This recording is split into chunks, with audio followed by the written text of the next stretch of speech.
चलो तो स्टार्ट करते, ध्यान में माइक आ जाएगा थोड़ी देर में, माइक वापस खराब हो चुका है। जो बच्चे आज नहीं ध्यान रखना, आज आपका टॉपिक है इकोनॉमिक्स, अपन ने स्टार्ट किया है ऑलरेडी, ठीक है। थोड़ा पोर्शन बचा है, थोड़ा सा वो खत्म हो जाएगा आज, तो उसके बाद नया टॉपिक स्टार्ट हो जाएगा, ठीक है। आपको पता है अपना एग्जाम, नए बच्चों बाकी बच्चे भी ध्यान रखना, अपना पैटर्न कितने मार्क्स का एग्जाम, सीएस का एग्जाम कितने मार्क्स का फाउंडेशन, पक्का पता है ना आप लोगों को?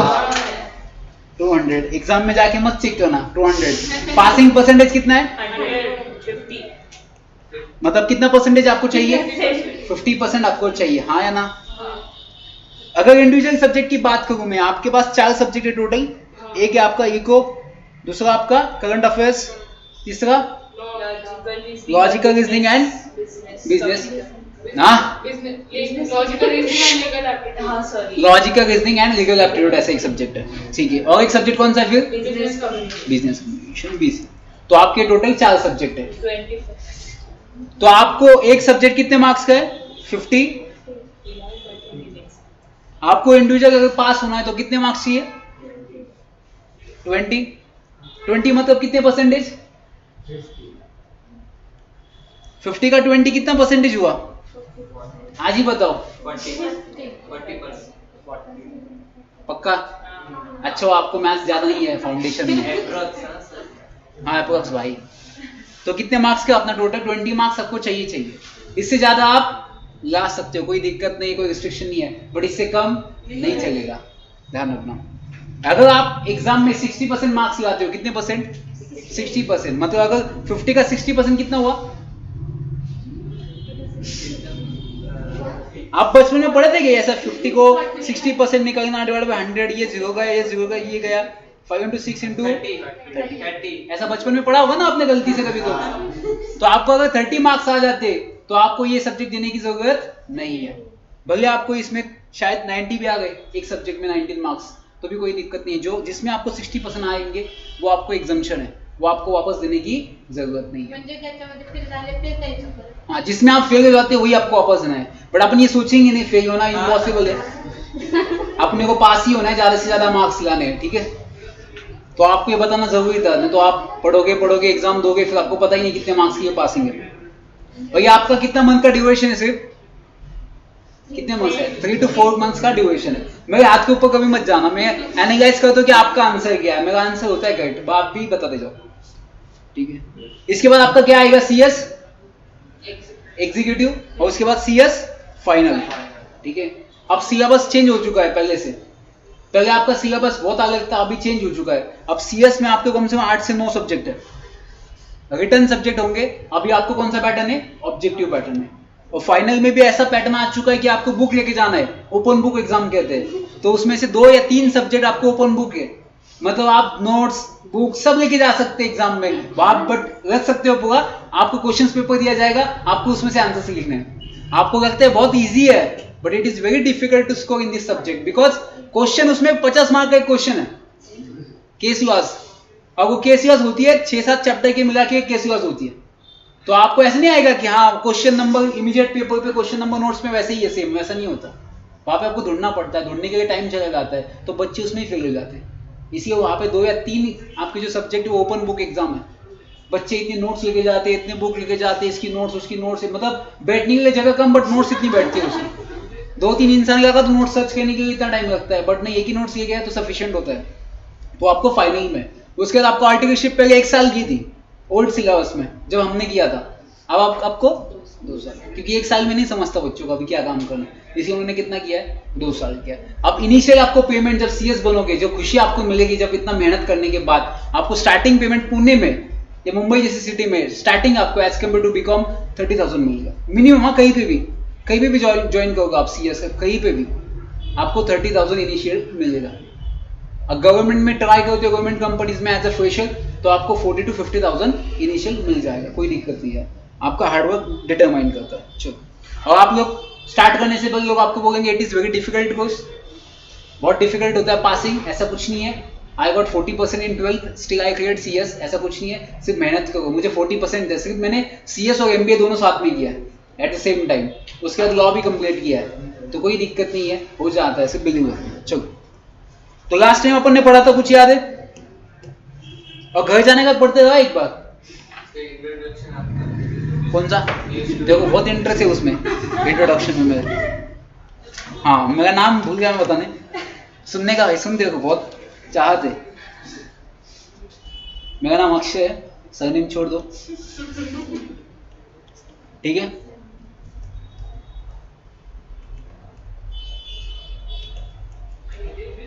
आप लॉ में पीएचडी चल रहे, बस 5 साल का एक्सपीरियंस है, काफी कंपनीज मेरे साथ टाइप है, मतलब मैं काम करता हूँ as a CS company secretary practice, बहुत सारी कंपनी टाइप। अभी भी वैकेंसी आती है सीएस के आर्टिकलशिप की है, जब आपका एग्जीक्यूटिव खत्म हो जाएगा या फाइनल खत्म हो जाएगा तब अपन आर्टिकलशिप स्टार्ट कर देंगे। बाकी कुछ नहीं, बाकी डिटेल्स में बताऊंगा जैसे जैसे लेक्चर स्टार्ट होगा वैसे वैसे आपको पता ही चल जाएगा। चलो, तो अपन ने कौन सा चैप्टर स्टार्ट किया था? गवर्नमेंट। कौन सा चैप्टर पढ़ रहे हैं अपन अभी? Government initiative to foster entrepreneurship. सुनो, ध्यान दो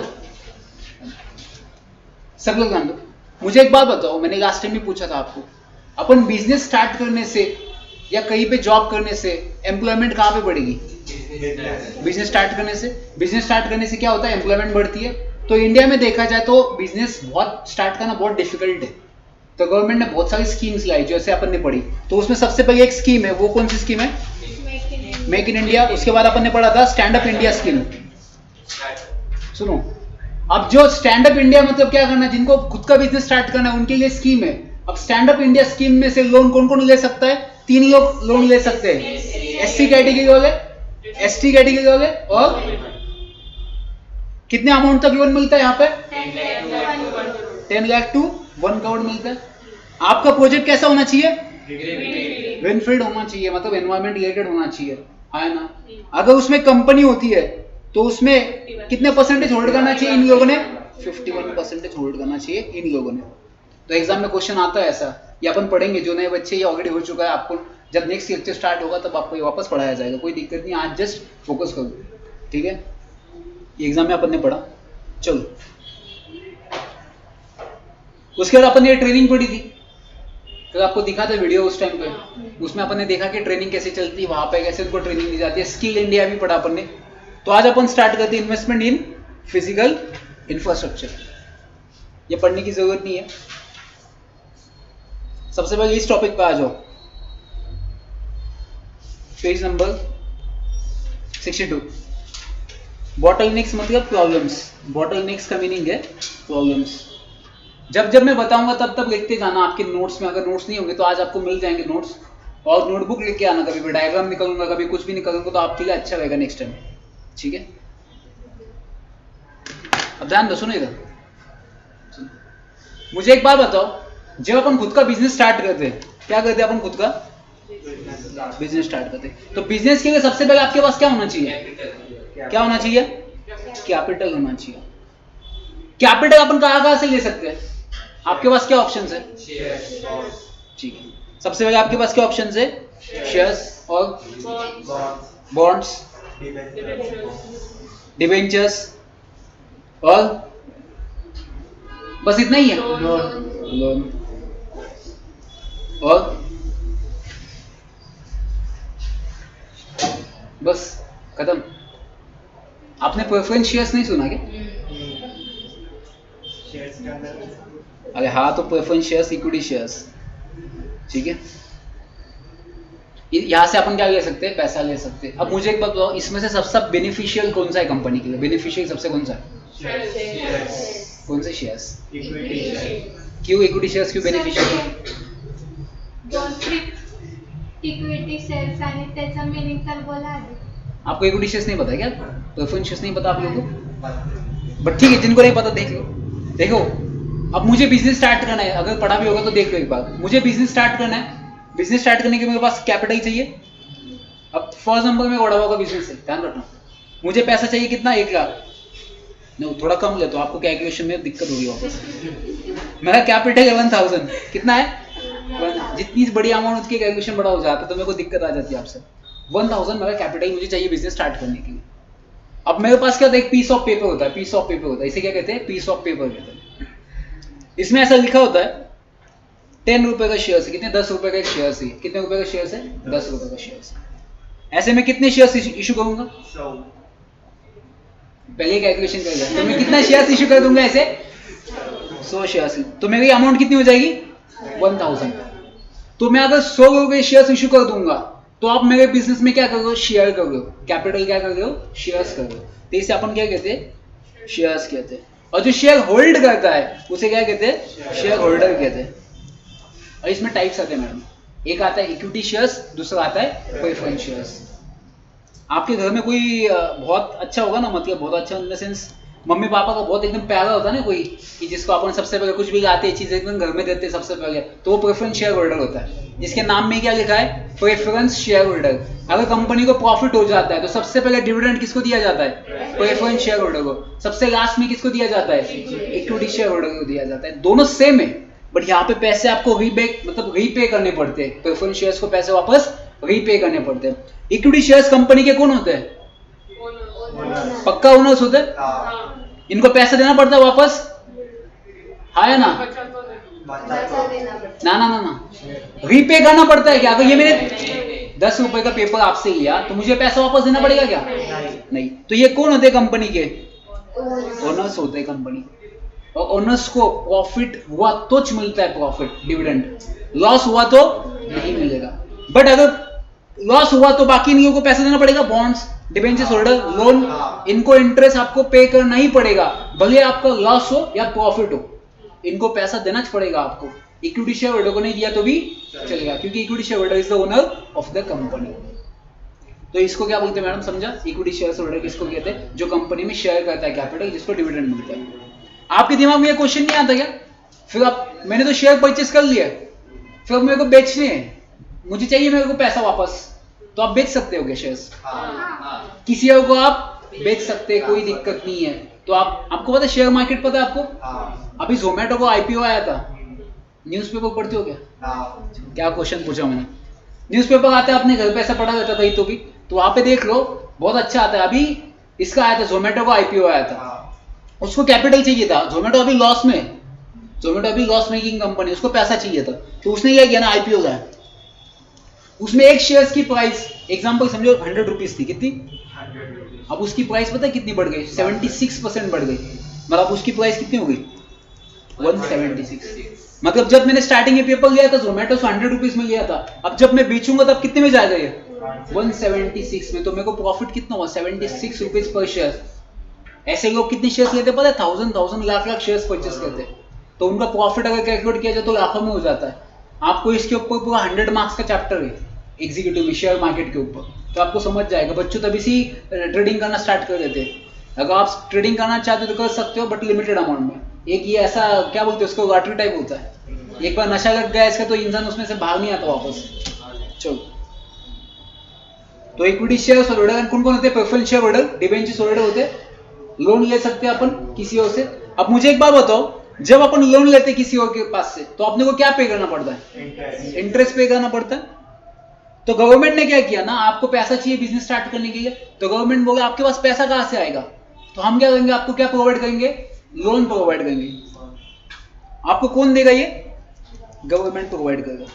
क्यों बोलता है, क्यों चाहिए आपको लोन? क्या करना है आपको? खुद का बिजनेस स्टार्ट करना है। गवर्नमेंट का फायदा क्या है इसमें? वो आपको पैसा देगा, आप बिजनेस स्टार्ट करो। 3 साल तक तो टैक्स नहीं होता ना। जो नया बिजनेस स्टार्ट करते स्टार्टअप, उनको 3 साल तक तो बिजनेस नहीं होता। अब मेरे को एक बात बताओ, ये मेरा फर्स्ट ईयर है, फर्स्ट मंथ है, ठीक है, मैंने गवर्नमेंट से 1 करोड़ का लोन लिया। आपको क्या लगता है फर्स्ट मंथ से ही अपना सेल स्टार्ट होता है क्या प्रॉफिट? कुछ साल तो अपने को स्पेंड करना पड़ता है ना। तो गवर्नमेंट को फायदा क्या है फिर? कुछ दिनों के बाद आपको नहीं लगता प्रॉफिट आपका बन जाएगा? तो जैसे ही आपका प्रॉफिट बन जाएगा, गवर्नमेंट खड़ी रहती है, हमको हमारा टॅक्स देऊ। 3 ईयर नंतर जास्त प्रॉफिटचा टॅक्स ज्यादा देना पड़ता है। गवर्नमेंट का पर्पस क्या होता है? बेसिकली देखा जाए तो टैक्स पे करने का ही पर्पस होता है। इसलिए गवर्नमेंट आपको मोटिवेट करता है आप खुद के बिजनेस स्टार्ट करो, क्योंकि आप जॉब करोगे आपको उतना ही पेमेंट देना पड़ेगा टैक्स बस। बट अगर खुद का बिजनेस स्टार्ट करते हो तो आपके वजह से 3 लोग काम पे आएंगे, आपका प्रॉफिट बढ़ेगा, आपके प्रॉफिट पे गवर्नमेंट को क्या पे करना पड़ेगा? टैक्स पे करने पड़ेगा। अब सबसे इंडिया में अभी देखो, सबसे वर्ल्ड में अगर देखा जाए तो सबसे एडवांस टेक्नोलॉजी किस कंट्री के पास है? जापान के पास सबसे एडवांस टेक्नोलॉजी है। और स्टार्टअप नए बिजनेस कब सबसे ज्यादा पूरे वर्ल्ड में कहां पे स्टार्ट किए जाते हैं? एग्जाम में CS ET में करंट अफेयर्स में ऐसा क्वेश्चन पूछा जा सकता है कि पूरे वर्ल्ड में स्टार्टअप जो स्टार्ट करते नए बिजनेस, वो सबसे ज्यादा उसका रेट कहाँ पे, यूएसए जैसे कंट्रीज में सबसे ज्यादा स्टार्टअप स्टार्ट किए जाते हैं। आपको पता है, अगर मैंने लास्ट टाइम भी बोला था, अगर आपको कोविड की टेस्ट करनी है तो 250 रुपीज की आती है, वो किट आती है, माई लैब करके, अभी वो स्टार्टअप कंपनी है, अभी स्टार्ट हुई है जस्ट, उसने 250 रुपीज में इनोवेशन किया था कि आप 250 रुपीज में खुद की टेस्ट 2 मिनट में कर सकते हो। उसने गवर्नमेंट ने अप्रोच कर दिया उसको, फंडिंग दे दिया उसको। तो ये फायदा आपके लिए होता है, आपको स्टार्टअप करने के लिए। बहुत सारे सीएस जो मेरे फ्रेंड है, उन्होंने खुद का स्टार्टअप किया, वो क्या करते हैं, सीएस की सर्विसेज प्रोवाइड करते हैं, तो इनको भी फंड चाहिए होता है, तो ये गवर्नमेंट को अप्रोच करते हैं, गवर्नमेंट आपको फंड अलाउड कर देता है। चलो, अब इसमें दिक्कत क्या होती है, आपको पता है आपको स्कॉलरशिप मिलती है कॉलेजेस में, बहुत सारी स्कॉलरशिप आती है।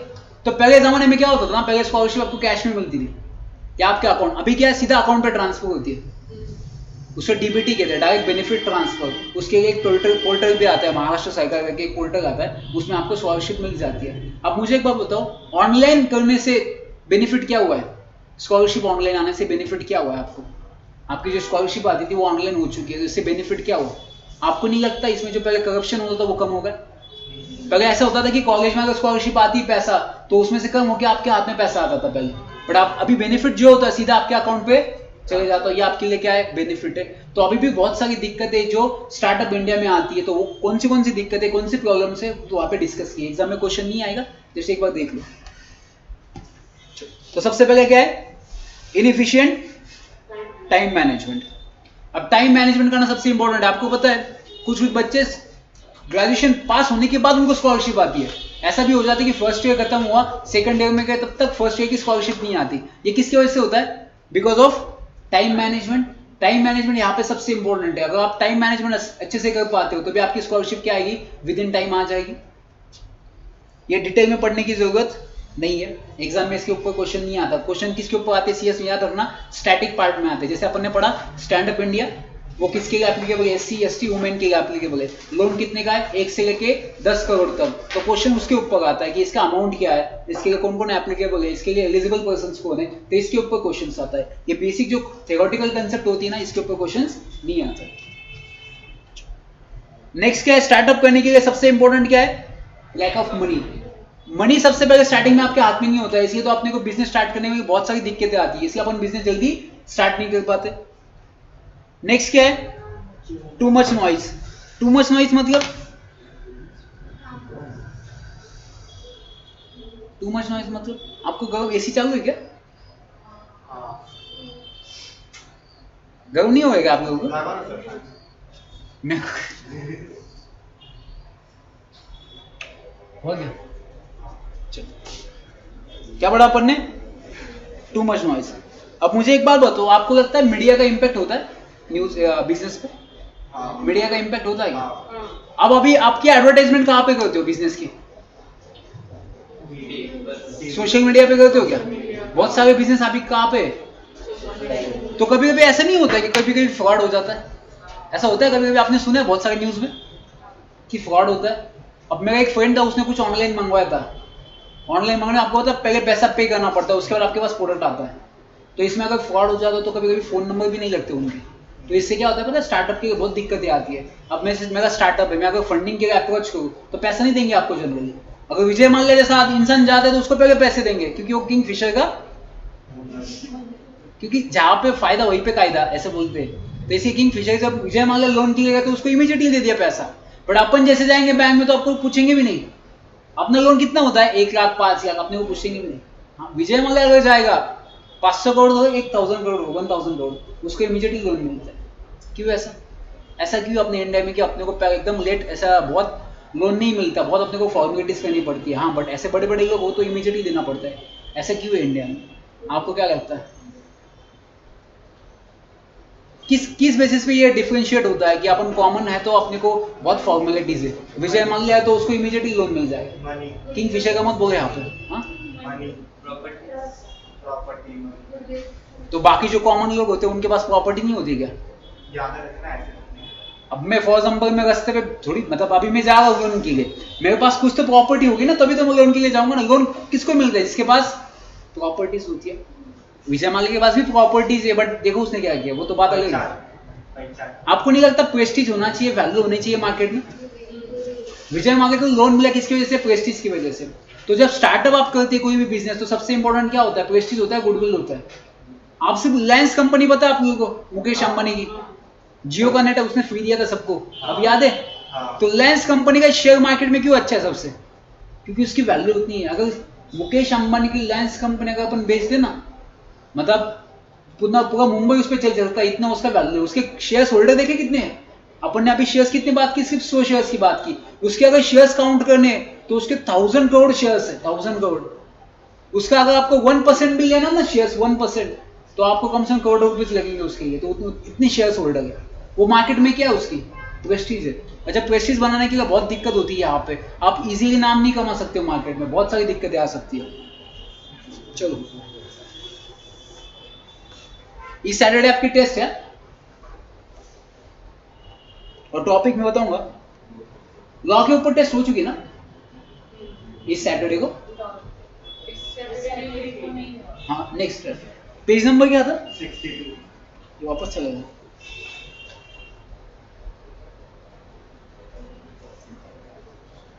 किसको किसको नोट्स नहीं मिले?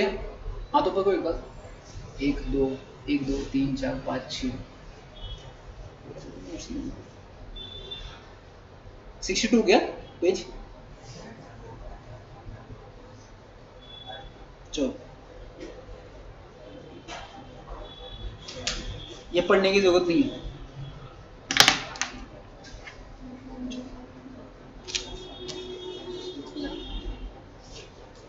इसमें इंपॉर्टेंट टिक मार्क करो। मैं बोलता हूँ किसको इसको इंपॉर्टेंट टिक मार्क करनी इस चैप्टर में, और एग्जाम में क्वेश्चंस उसी के ऊपर आएंगे।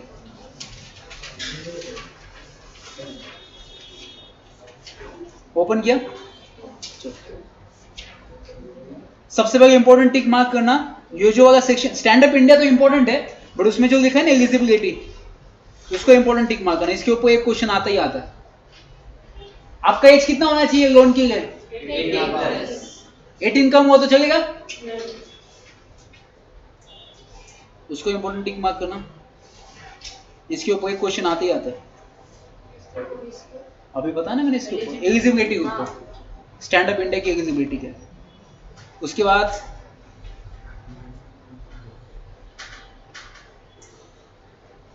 इनकम टैक्स बेनिफिट के ऊपर इंपॉर्टेंट टिक मार्क करना। जब नया बिजनेस स्टार्ट करते हो तो इनकम टैक्स बेनिफिट कितने साल तक होता है? कितने साल तक आप टैक्स नहीं पे करते हो? 3 साल के बाद आपको पे करना पड़ता है। एनएसडीसी के ऊपर टिक मार्क करो। एनएसडीसी का आपने डायग्राम निकाला था। एनएसडीसी प्रॉफिट मेकिंग कंपनी या नॉन प्रॉफिट मेकिंग कंपनी? उसे इंपॉर्टेंट टिक मार्क करना। मुझे प्रोजेक्ट डालना है एनएसडीसी का विलेज में, तो कितने तक पैसा मिलता है गवर्नमेंट से? 75%। और 25% खुद की जेब से डालना पड़ेगा। उसके बाद पीडीओटी इंपॉर्टेंट टिक मार्क करना।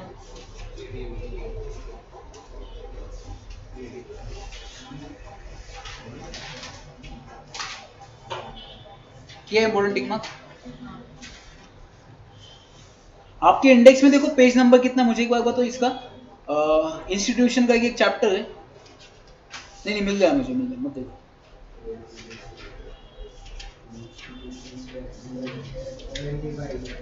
ठीक है, मिल गया, थैंक्स।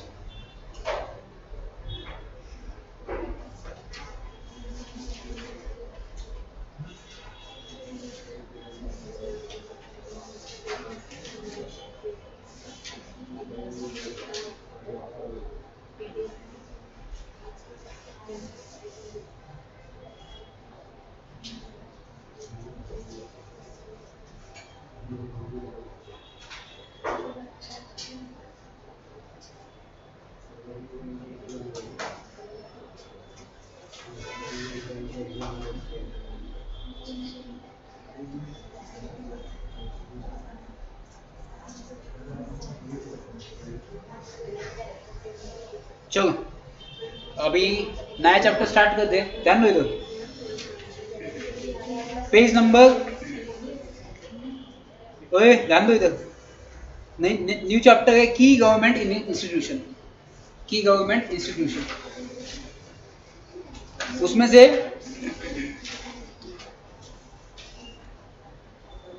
पेज नंबर 79 पे आ जाओ।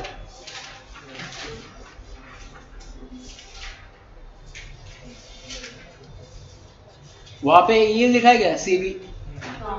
चलो ध्यान दो, बाकी भी पढ़ने वाले ध्यान। एग्जाम में इसके ऊपर क्वेश्चन आता है, इंपॉर्टेंट टिक मार्क करना है इसको।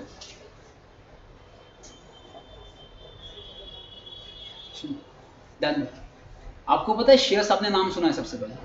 अब सीबी का लॉन्ग फॉर्म क्या है, इसे क्या कहते हैं? Securities exchange board of India. ये इंडिया के लिए है क्या सिर्फ? फिर फॉरेनर्स का भी है? हाँ? सुनो सुनो सुनो, आपको क्या लगता है, जैसे इंडिया में सीबी है वैसे ही ऑस्ट्रेलिया में भी हो सकता है क्या उनका स्टॉक एक्सचेंज? यूएसए का हो सकता है उनका स्टॉक एक्सचेंज, हर कंट्री का स्टॉक एक्सचेंज होता है। अब ध्यान दो, यहाँ पे बात किसकी, सबसे पहला वर्ड किसका है यहाँ पे? सिक्योरिटीज। सिक्योरिटीज मतलब क्या आता है? शेयर्स, बॉन्ड, डिवेंचर्स, ये सब क्या है? सिक्योरिटीज है। तो वहां पे लिखो सिक्योरिटीज मतलब क्या है? शेयर्स। क्योंकि एक डायग्राम निकलती है, इसके ऊपर क्वेश्चन आता है, तो एक डायग्राम निकालो मस्त। आपके नोटबुक होगी या कुछ भी होगा तो उसके ऊपर डायग्राम निकालो। एग्जाम में पूरा पैसेज पढ़ने की जरूरत नहीं है।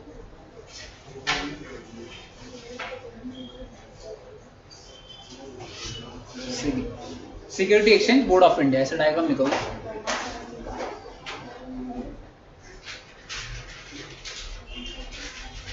सबसे पहले मुझे बात बताओ, सिक्योरिटीज में क्या क्या आता है? Shares, bonds, debentures, shares, bonds and debentures.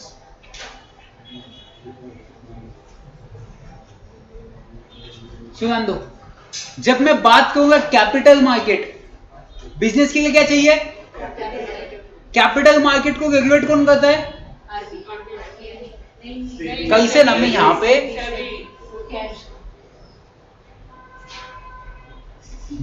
कल ही बताया ना, जब बात कैश की होगी, जब बात कैश मनी मार्केट की होगी, तो मनी मार्केट को रेगुलेट कौन करता है? आरबीआई। बट जब बात कैपिटल मार्केट की होगी तो उससे रेगुलेट कौन करता है? तो यहां पे लिखो रेगुलेट कैपिटल मार्केट।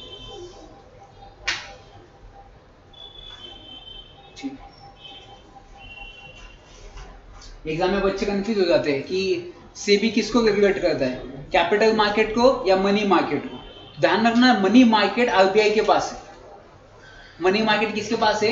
आरबीआई के पास है। बट कैपिटल मार्केट किसके पास है? सेबी के पास है। यहाँ पे देखो शेयर्स, बॉन्ड्स, डिबेंचर्स, शेयर्स हुआ, बॉन्ड्स हुआ, डिबेंचर्स हुआ। यहाँ पे क्यों रेगुलेट कैपिटल मार्केट? किसका रेगुलेशन करता है? कैपिटल मार्केट का रेगुलेशन करता है। ये कब आया था? 12 अप्रैल 1992। तुम लोग शायद नहीं थे उस टाइम पे ना, जब सेबी आया था। ठीक, इसको इंपॉर्टेंट टिक मार्क है ना, इसके ऊपर क्वेश्चन आता है।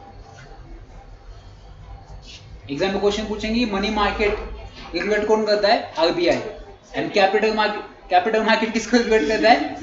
सेबी। पहले सुनो तो सही, सुनो। मनी मार्केट शॉर्ट टर्म के लिए होता है, ये आरबीआई अपन नेक्स्ट टाइम पढ़ने वाले इसके बाद। ये शॉर्ट टर्म के लिए होता है। ये किसके लिए होगा फिर? Long term. किसके लिए होता है? Long term. बिजनेस में जब कैपिटल चाहिए ना, तब इसी मार्केट में आना पड़ता है, सीबी के पास आना पड़ता है। किसके पास आना पड़ता है? सीबी के पास आना पड़ता है। तो ये किसके लिए होता है? लॉन्ग टर्म के लिए होता है। उसके बाद कोई दिक्कत? ठीक है। ये कौन सी बॉडी है पता है? स्टैट्यूटरी बॉडी है। अब स्टैट्यूटरी बॉडी मतलब क्या? ध्यान दो, सुनो सुनो सुनो सुनो सुनो सुनो। स्टैट्यूटरी बॉडी मतलब जिसके लिए एक्ट पास करते हैं, जिसके लिए क्या बनाया जाता है? एक्ट बनाया जाता है। एक्ट कौन बनाता है इंडिया में? गवर्नमेंट। बनाता है, मुझे भी पता है। गवर्नमेंट में कौन बनाता है? सब गवर्नमेंट बनाते हैं क्या? जो गवर्नमेंट में वो भी बनाएगा क्या? कौन बनाता है रूल्स एंड रेगुलेशन इंडिया में? कौन बनाता है? देखो अभी कई बचपन में पढ़ा होगा तो सुनो, देखो लॉ बनाने की एक ही बनाता है, उसे क्या कहते हैं? ठीक है, पार्लियामेंट ही लॉ पास करते हैं सिर्फ। कौन पास करता है लॉ? पार्लियामेंट करते हैं। इसे लेजिस्लेटिव बॉडी कहते हैं। इसे क्या कहते हैं? जो लॉ बनाता है। एग्जीक्यूटिव बॉडी कौन है फिर? इसको इंप्लीमेंट कौन करता है? ए भगवान, इधर ध्यान दो, सुनो सुनो, लिखने से पहले कंसेप्ट समझो। लॉ कौन बनाता है? पार्लियामेंट, मतलब लेजिस्लेटिव बॉडी। अब इसको एग्जीक्यूट तो करना पड़ेगा ना, तो यहाँ पे काउंसिल ऑफ मिनिस्टर्स होती है क्या? अभी नारायण राणे को अभी अपॉइंट किया था मिनिस्टर, तो ऐसे बहुत सारे मिनिस्टर, जैसे अमित शाह मिनिस्टर है, बहुत सारे मिनिस्टर ऐसे। ये जो मिनिस्टर ये कौन है? ये एग्जीक्यूटिव बॉडी है। ये क्या करते हैं? इस डिसीजन को इंप्लीमेंट करते हैं, इस लॉ को क्या करते हैं? वो इंप्लीमेंट करते हैं। तो इन्हें क्या कहेंगे अपन? एग्जीक्यूटिव बॉडी कहेंगे। वहां पर लिखो council of minister, council of minister. ये इसको क्या कहते हैं? एग्जीक्यूटिव बॉडी कहते हैं, executive body, executive body, council of minister, executive body. अब इसके अगर इसके खिलाफ आपको आवाज उठानी है इस लॉ के हिसाब से, तो आपको कहां जाना पड़ेगा? कोर्ट में जाना पड़ेगा। तो उससे क्या कहेंगे अपन? कौन सी बॉडी हो? Judiciary body.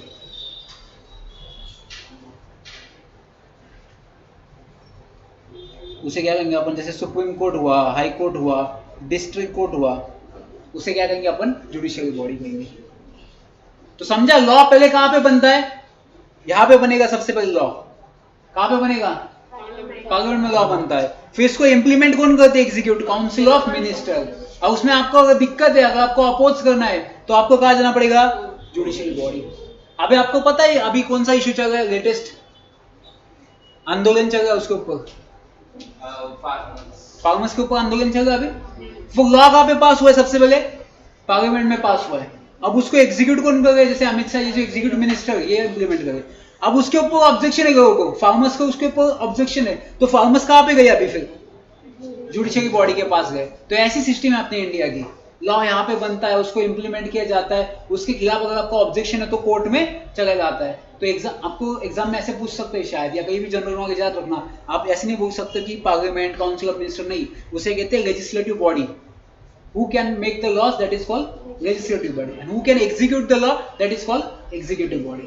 And जहां पे आपको ऑब्जेक्शन होगा, जहां पे जाओगे, उसे क्या कहते हैं? Judiciary body. तो ऐसे 3 बॉडीज इंडिया में एग्जिस्ट करते हैं। तो अभी इसे स्टैट्यूटरी बॉडी क्यों कहते हैं? इस सीबी को ध्यान दो, सीबी को स्टैट्यूटरी बॉडी क्यों कहते हैं?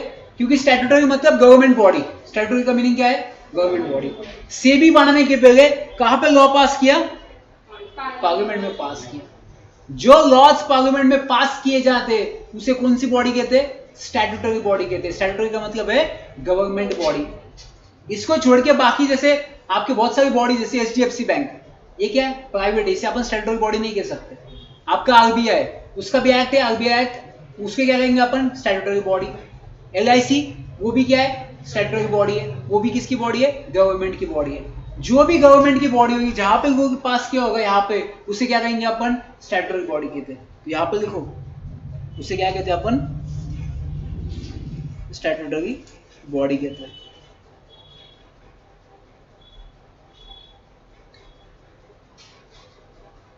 ठीक है,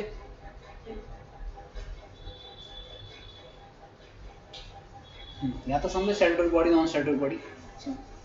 जब कंपनी मार्केट में फर्स्ट टाइम आती है ना, फर्स्ट टाइम पैसा चाहिए, मेरा फर्स्ट टाइम न्यू बिजनेस है, जब मैं फर्स्ट टाइम पैसा कमाना चाहता हूँ या कैपिटल चाहिए मुझे फर्स्ट टाइम, तो जो मैं शेयर्स इश्यू करता हूँ उसे नाम दिए गए। जब मैं फर्स्ट शेयर इश्यू करता हूँ उसे कहते हैं आईपीओ। आईपीओ मतलब इनिशियल पब्लिक ऑफर। जब मैं फर्स्ट टाइम शेयर इश्यू करता हूँ, फर्स्ट टाइम नई नई कंपनी है, उसे क्या कहते हैं? इनिशियल पब्लिक ऑफर कहते हैं। हैंड राइटिंग में थोड़ी दिक्कत है मेरे, ये पेन की वजह से, मेरे को आदत नहीं इस पेन की। Initial public offer. जब मैं फर्स्ट टाइम इश्यू करूंगा शेयर्स। जब मैं सेकेंड टाइम इश्यू करना चाहता हूं, मेरा बिजनेस ओल्ड हो चुका है, कैपिटल है मेरे पास, मुझे अगेन पैसा चाहिए एक्सपेंशन के लिए, जब मैं सेकेंड टाइम शेयर्स इश्यू करता हूं, उसे क्या कहते हैं? एफपीओ। उसे कहते हैं फर्दर पब्लिक ऑफर। एग्जाम में क्वेश्चन आ सकता है, when you are issuing at the first time then it is called dash dash आएगा, आपको नीचे ऑप्शन आएंगे आईपीओ एफपीओ, तो उसका आंसर आएगा आईपीओ। अगर सेकंड टाइम आता है, एग्जिस्टिंग कंपनी अगर सेकंड टाइम इश्यू करती है तो उसे क्या कहेंगे अपन? एफपीओ कहेंगे, फर्दर पब्लिक ऑफर।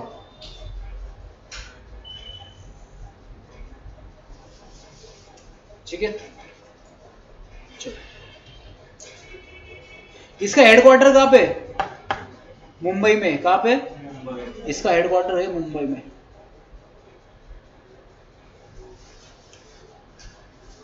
सेबी कैसे बना पता है क्या आपको? बाद में। अपने इंडिया में कितने स्टॉक एक्सचेंज है? स्टॉक एक्सचेंज मतलब जहां पे शेयर्स लिस्ट करना पड़ता है। सुनो, अभी वहां पे भी दिक्कत है आपको। हाँ पता है, सुनो सुनो। आपने क्या बोला? अपन ने क्या बोला? जब अपन ने बिजनेस स्टार्ट किया तो आपने को क्या चाहिए? कैपिटल। कैपिटल के लिए अपन ने क्या इश्यू किया? ये पीस ऑफ पेपर मेरे पास आया, मैंने कंपनी को पैसे दे दिए, मैं शेयर होल्डर बन गया। यहां तक ठीक है। अब मुझे एक बात बताओ, इस कंपनी को अगर ट्रेडिंग करना है शेयर्स में, ये शेयर्स मेरे को मुझे राजस्थान में बेचने, मैं कब बेच पाऊंगा? जब मेरे कंपनी का नाम ना स्टॉक एक्सचेंज पे आना चाहिए। कहां पे आना चाहिए? Stock exchange. यहाँ पे देखो, ये कंपनी है एबीसी लिमिटेड। ये कंपनी का नाम क्या है? एबीसी लिमिटेड कंपनी है। ठीक है, अब ये मेरे पास शेयर्स है इसके एबीसी के 1000 रुपीज के।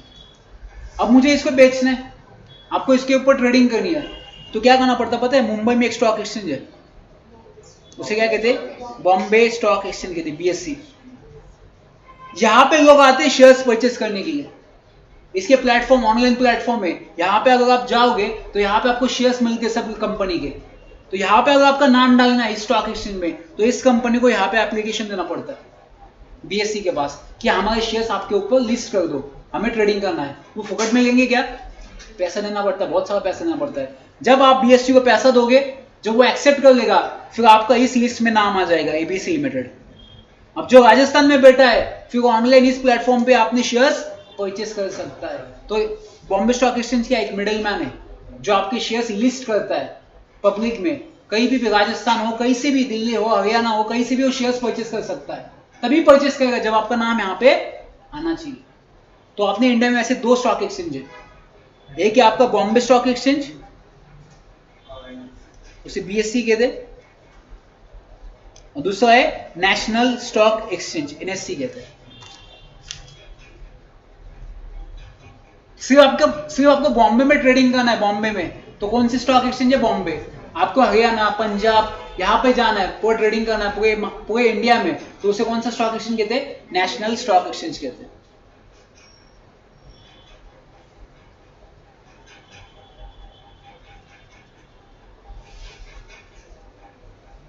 आप रिलायंस कंपनी का शेयर्स अगर राजस्थान में कोई पर्सन बैठा है उसको परचेस करना है तो वो परचेस कर सकता है, क्योंकि उनके शेयर्स इस स्टॉक एक्सचेंज पे है दोनों। आपको दिखाता हूं मैं इनका स्टॉक एक्सचेंज कैसे चलता है। अगर आप गूगल पे जाओगे, यहां पे डालोगे बॉम्बे स्टॉक एक्सचेंज,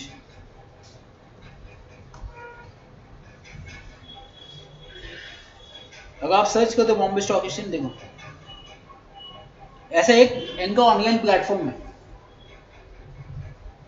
अब देखो यहाँ पे प्राइस समझती है आपको कि अभी कितनी प्राइस है, यहाँ पे इतनी प्राइस 52.28 अभी तक हाईएस्ट में चल रहा है। तो ये पूरा वहाँ पे प्राइस डिस्क्लोज की जाती है। तो आपको कौन सी कंपनी के शेयर्स चाहिए ना, तो यहाँ पे आप सर्च कर सकते हो गेट अ कोट।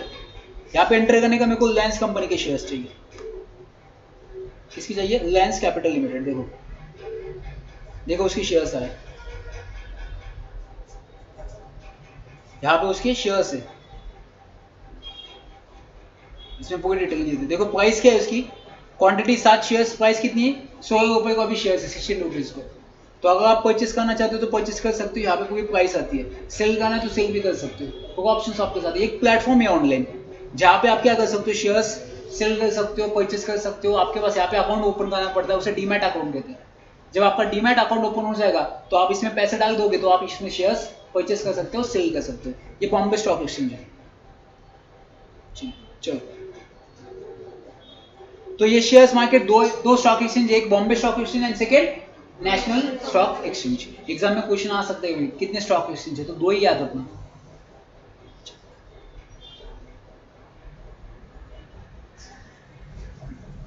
ये देखो आईपीओ हुआ अपना, इश्यू ऑफ कंपनीज हुआ,